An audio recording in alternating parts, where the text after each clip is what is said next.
चला तर मंडळी, स्वयंपाकाला उशीर झाला आहे आणि पटकन काहीतरी बनवायचं आहे. मग हा पुलाव एकदा नक्की बनवा. पोट भरेल पण मन भरणार नाही. त्यासाठी 1 वाटी तांदूळ 2 पाण्याने स्वच्छ धुवून 10 मिनिट बाजूला ठेवून द्यायचा.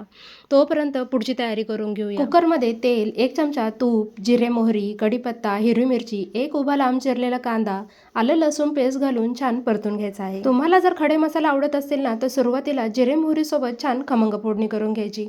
कॉलीफ्लावर, सिमला मिर्च, गाजर, बीन्स, टोमॅटो घालून छान परतून घ्यायचा आहे. भाज्या इथे मी 2 ते 3 मिनिट छान परतून घेतला आहे. रंग पहा किती सुरेख आला. आता यामध्ये हळद, लाल तिखट, धने पावडर आणि बिर्याणी मसाला घालायचा. बिर्याणी मसाला आवर्जून घाला, त्यामुळे स्वाद छान येतो. मसाला छान परतून घेतला आहे. आता झाकण ठेवायचं आणि 2 मिनिटाची वाफ काढायची आहे. 2 मिनिटांनंतर झाकण उघडायचं, छान हलवून घ्यायचं आहे.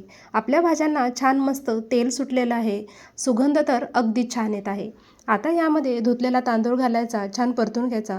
1 वाटी तांदूळ होता, त्यासाठी इथे मी 1.5 ग्लास पाणी घातलेलं आहे. पाण्याला उकळी आल्यानंतर यामध्ये मीठ, कोथिंबीर घालायची, छान एकत्र करून घेतलं.